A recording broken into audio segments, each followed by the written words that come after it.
நீங்கள் பார்த்துக் கொண்டிருப்பது உங்கள் விஜய்.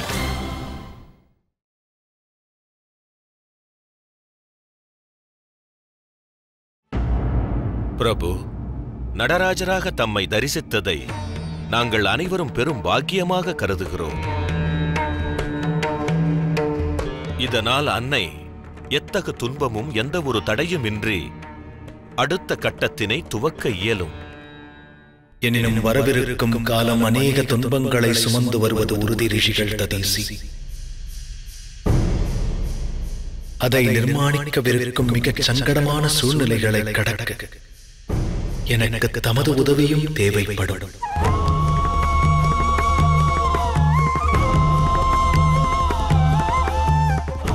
இந்த பரிபூர்ண சிருஷ்டியும் மேன்மை அடைவதற்கு தாம் பெரும் தியாகம் செய்ய வேண்டி வரலாம்.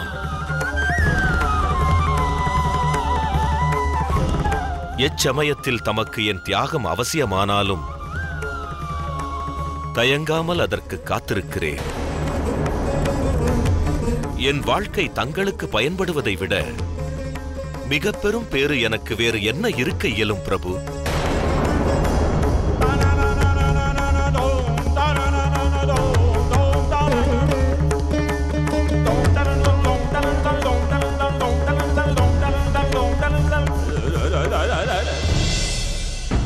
உடல் மற்றும் மன ரீதியாக பலவீனமான அசுரர்கள் முன்னணியில் இருக்கலாகாது. அத்தகு படை வீரர்களை எதிரிகள் எளிதில் வீழ்த்துவார்கள். அதனால் தேவர்களின் மனோபலம் கூடும், நம் சேனையின் மன உறுதி குலையும். ஆற்றல் பெற்ற அசுரர்களே முன்னணியில் வேண்டும். அவர்கள் தேவர்கள் மீது தொடுக்கவிருக்கும் தாக்குதலால் தேவர்களின் சேனை நடுநடுங்க வேண்டும். அதற்கு பின்னால்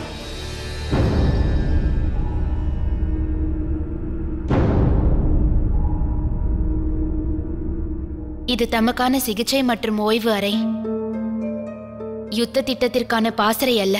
அசுரவேந்தரிடம் இவ்வகையில் பேசுவதா? தாம் வரம்பை கடக்க வேண்டாம். உடன் மன்னிப்பு வேண்டுங்கள். இல்லை, நீ உரையாடுவது அரசகுமாரி விருந்தாவிடம் என்பதை மறவாதே. நாம் இவரது விருந்தினர். இன்று உங்கள் அசுரவேந்தன் பிழைக்க காரணமே இவர்கள் சிகிச்சையால் தான். என்னை குணப்படுத்துவது இவர்கள் கடமை என்றால் என்னை அதிகாரம் செலுத்தும் ஆற்றலும் இவர்களுக்கு உண்டு. இனி நீங்கள் அனைவரும் அரசகுமாரியிடம் பணிவோடு பேசுவது நல்லது.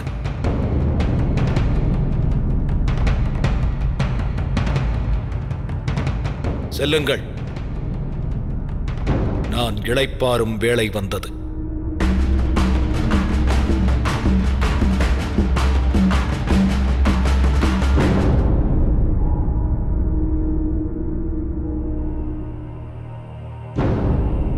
பிருந்தா,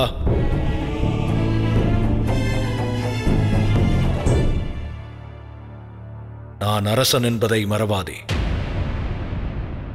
உனக்கு நான் நோயாளி. எனினும் பிரஜைகள், படை வீரர்கள் மற்றும் ஆலோசகர்களுக்கு நான் வேந்தனே. அவர்கள் முன்னிலையில் என்னோடு இவ்விதம் நடவாதே. உன் திறனால் என் பிராணனை நீ மீட்டளித்தமைக்கு நன்றி. எனினும் ஒரு வைத்தியராக உன்னை நான் எவ்வாறு மதிக்கிறேனோ அதுபோலவே வேந்தனாக என்னை நீ மதிக்க வேண்டியதும் அவசியம்.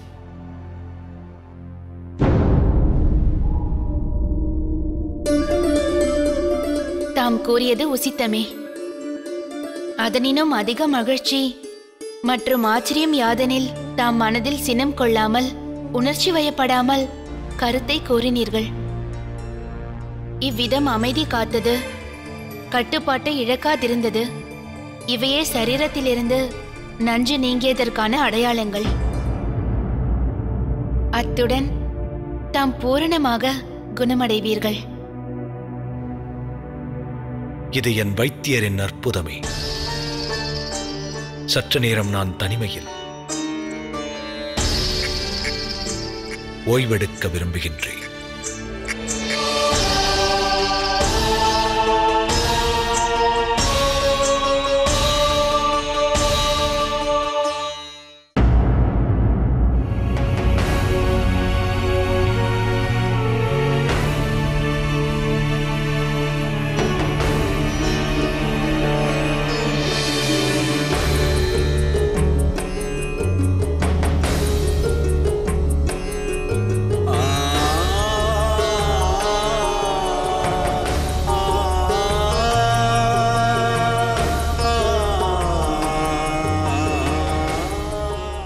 குருதேவா, இன்று எனக்கு தியானத்தில் சில காட்சிகள் தென்பட்டன. அவைகளை இதற்கு முன்னர் நான் கற்பனையும் செய்தது இல்லை. அத்துடன் பாலயோகி குணசீலரையும் நான் பல காலமாக அறிந்திருப்பது போன்ற உணர்வு ஏற்பட்டது.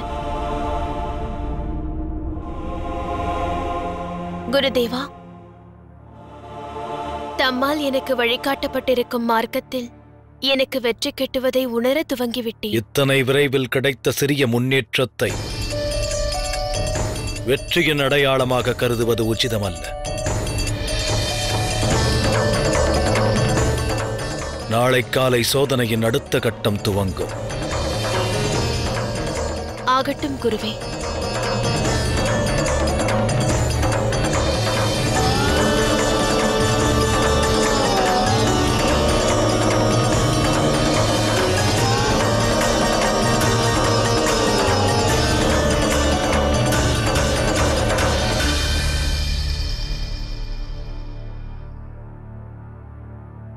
தந்தையே, தாம் அபஸ்மார்க்கத்தை அழித்து விட்டீர்களா? ஆம் மகனே. இருப்பினும் அன்னையின் நினைவுகள் ஏன் மீளவில்லை? விரைவில் மீளும் மகனே,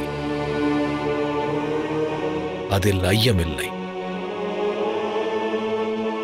அபஸ்மார்க்கம் என்பது ஒரு தடை மட்டுமே. பார்வதி அஷ்டாங்க யோகத்தின் 8 கட்டங்களையும் கடத்தல் அவசியம். அப்போதுதான் தன்னை குறித்த உண்மையை முழுமையாக உணர்வாள். எந்த சோதனைக்கும் ஒரு முடிவு உண்டு மகனே. நீ கவலை கொள்ளாதே.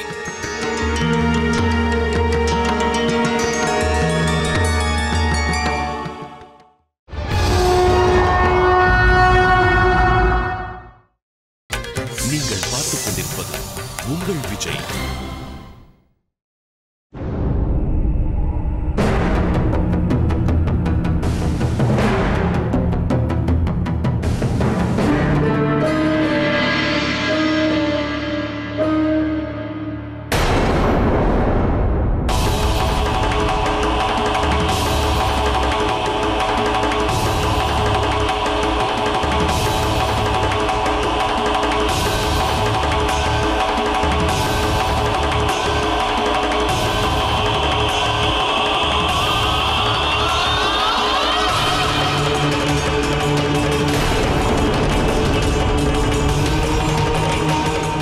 பாதாள லோகத்தில் தேவர்களைச் சார்ந்த சிலையா?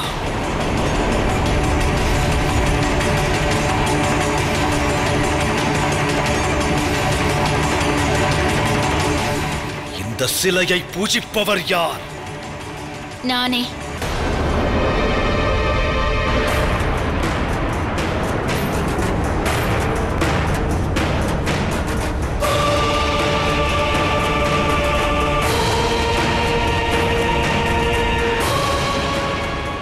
நாராயணர் என் பூஜைக்குரியவர்.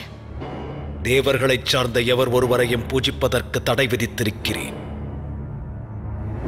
எந்த ஒரு அசுரனுக்கும் தேவர்களைச் சார்ந்தவர்களை பூஜிப்பதற்கு அனுமதி இல்லை. எவரது நம்பிக்கையையும் எவ்வாறு தாம் தடுக்க இயலும்? இந்த நம்பிக்கையே அசுரகுல முன்னேற்றத்திற்கு முட்டுக்கட்டை. எனினும் நான் பூஜிக்க வேண்டிய நபரை நிர்ணயிக்க வேண்டியது நானே. அதற்கான அதிகாரம் எனக்கு உண்டு. நம்பிக்கை மனதை சார்ந்த உணர்வு. விதிகள் கொண்டு அதை கட்டாயப்படுத்த இயலாது. தேவர்கள் அசுரர்களுக்கு நம்பிக்கை துரோகம் செய்தவர்கள். அவர்கள் அசுரர்களில் எவர் நம்பிக்கைக்கும் பாத்திரமாக இயலாது. அதற்கான யோக்கியதையற்றவர்கள் அவர்கள்.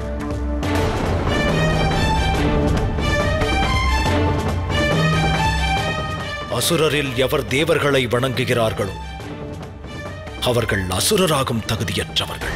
நாராயணரை பூஜிப்பதில் தேவாசுர வேறுபாடுகள் இல்லை. அவர்கள் நாராயணர் பக்தர்கள் மட்டுமே ஆவார்கள்.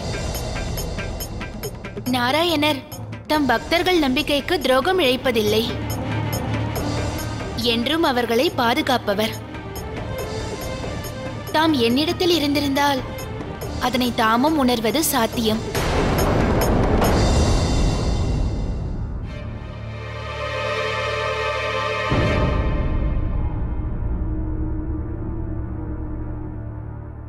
அதுபோல் நீயும் என் போல் இருந்திருந்தால் தேவர்களின் நம்பிக்கை துரோகத்தால் விளைந்த தாக்கம் யாதென்பதை உணர்ந்திருப்பாய்.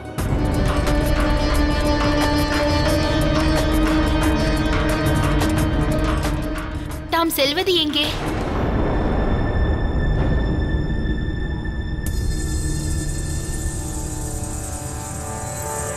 இந்த மாளிகையை இதுவரையில் நான் பஸ்மமாக்கவில்லை.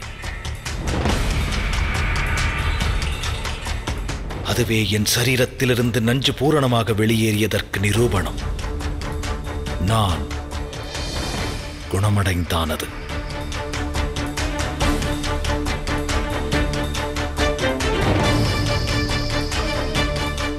எங்கு எனது சத்துருக்கள் பூஜிக்கப்படுகின்றார்களோ அங்கு ஒரு கணமும் நான் வசிக்க மாட்டேன்.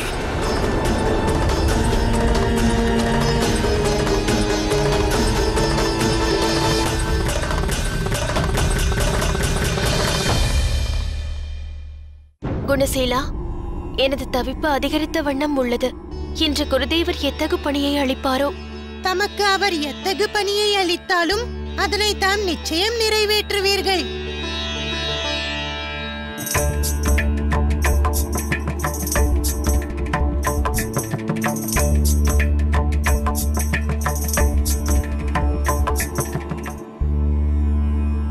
பணிகிறேன் குருதேவா. ஆசனத்தை ஏற்றுக்கொள் பெண்ணே.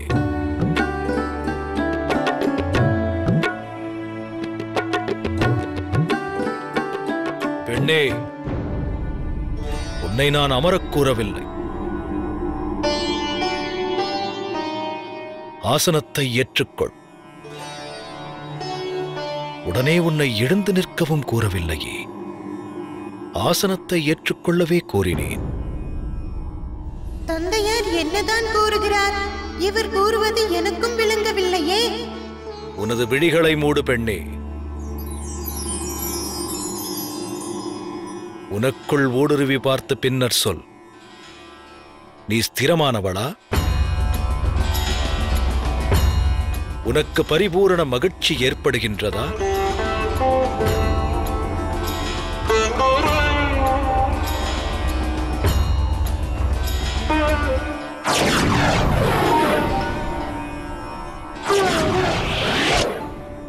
இல்லை.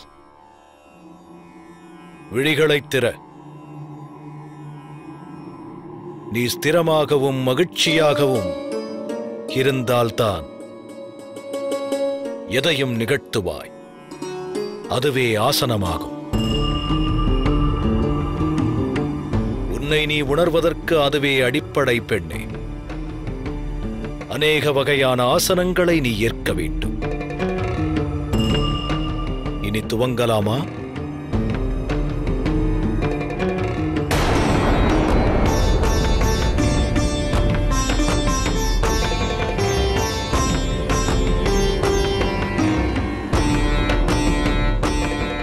பாதங்களை ஸ்பரிசிப்பாய். எனதல்ல,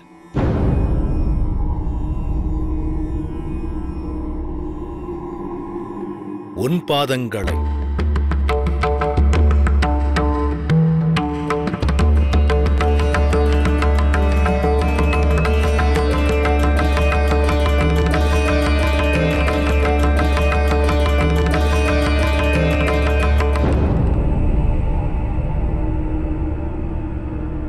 சரீரத்தை வளைக்க வேண்டும் என்பதை மறவாய். உன் மனதின் எல்லைகளை விரிவாக்கு. அதை பரவச் செய். மனதின் எல்லை பரவும் போது புதிய எண்ணங்கள் உருப்பெறும். அதற்கேற்றவாறே உன் சரீரமும் வளையும்.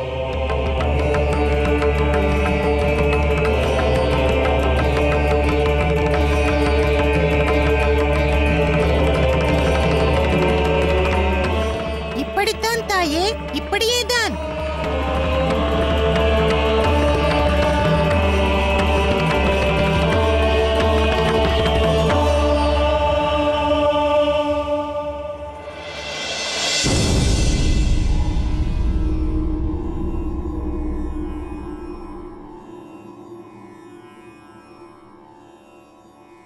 இந்த விருட்சத்தை பார்.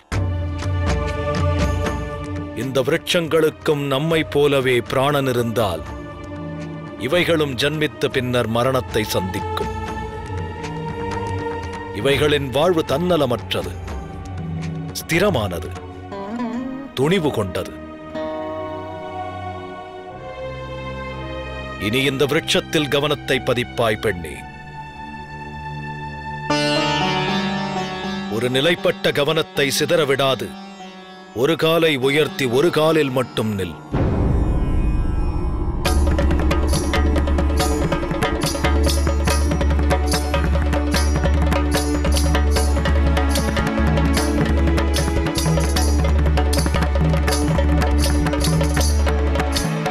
நான் கூறும் வரை நிலை மாறாதே.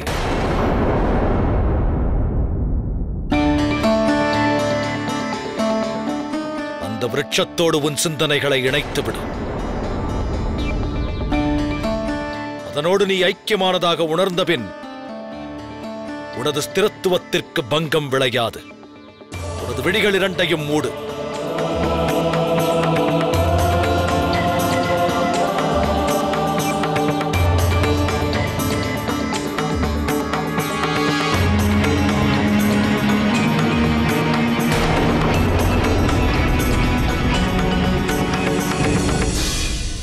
பிரயத்தனம் செய் பெண்ணே. உன் விழிகளை திறவாமலும் உன் ஸ்திரத்தன்மையை இழக்காமலும் ஒரு நிலைப்பட்ட உள்ளம் சிதறாமல் இப்பணியை நீ நிறைவேற்றும் மட்டும் இப்பிரயத்தனத்தை நீ கைவிடலாகாது.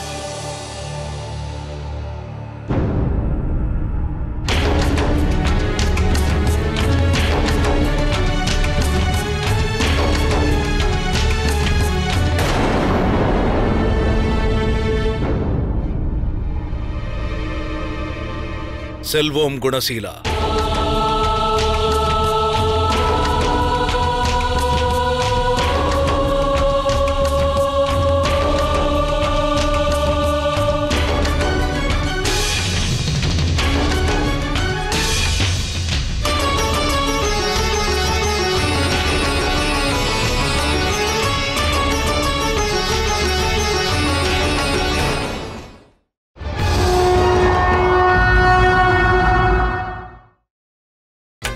நீங்கள் பார்த்துக் கொண்டிருப்பது உங்கள் விஜய்.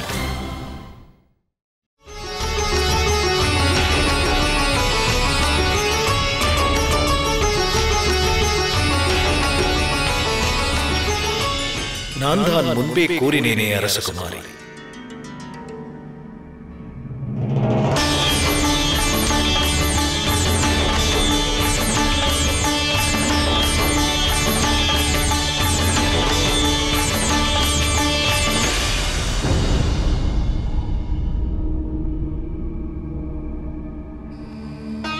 தமது ஆசானால் எந்த பலனும் இல்லை, தம்மாலும் பயனில்லை. தாம் மீண்டும் எதற்கு வந்தீர்கள்? இங்கு ஒரு விசித்திர பிறவி தனது ஒரு காலில் நின்றவாறு தியானத்தில் ஆழ்ந்திருப்பதாக கேள்வியுற்றேன். அதை காணவே இங்கு வந்தேன். செல்லுங்கள் இங்கிருந்து. எமது குருதேவர் எம் மனதை ஒருநிலைப்படுத்தும் பணியை ஒப்படைத்துள்ளார். ஒரு காலில் நின்றவாறு மனதை ஒருநிலைப்படுத்துவதா? இது எத்தகைய யோகம்? இதற்கு முன்னர் உணவும் சமைத்தீர்களா? அனைவருக்கும் அளித்தீர்களா? அது எத்தகைய யோகம்? அதனால் உங்களை குறித்த உண்மையை தாம் உணர இயன்றதா?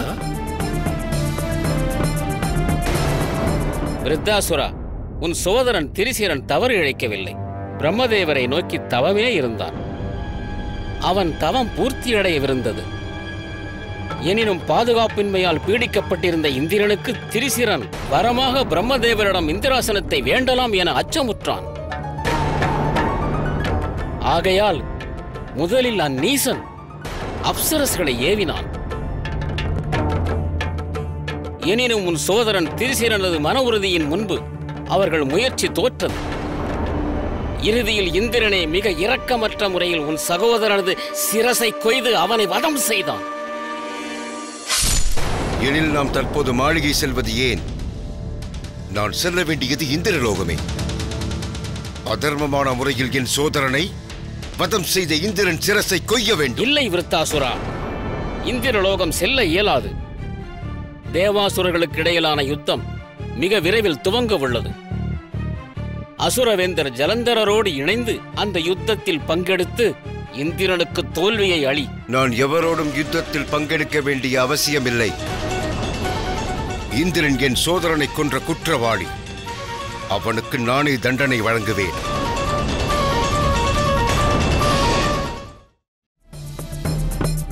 நான் இப்போதும் சொல்கிறேன் ராஜகுமாரி, நேரம் உள்ளது.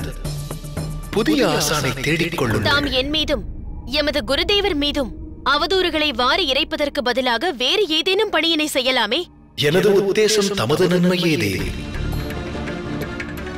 மார்க்கம் தவற விரும்பினால் தமது விருப்பம். பிரயத்தனத்தை தொடருங்கள். எனினும் நினைவிருக்கட்டும், இதனால் கிடைக்கக்கூடிய பலன் ஏதுமில்லை.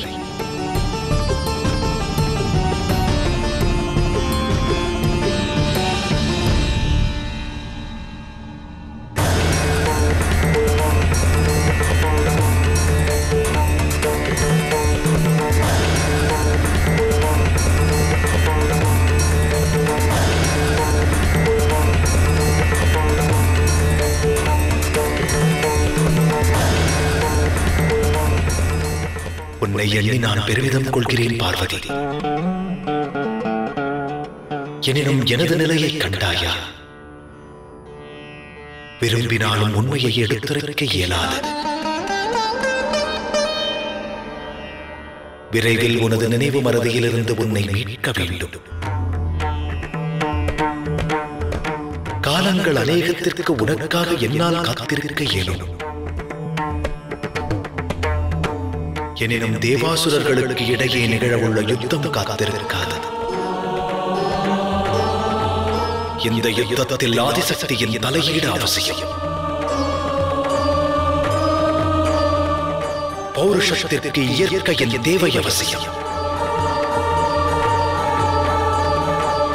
அதுபோல எனக்கு என் பார்வதி அவசியமாகிறாள்.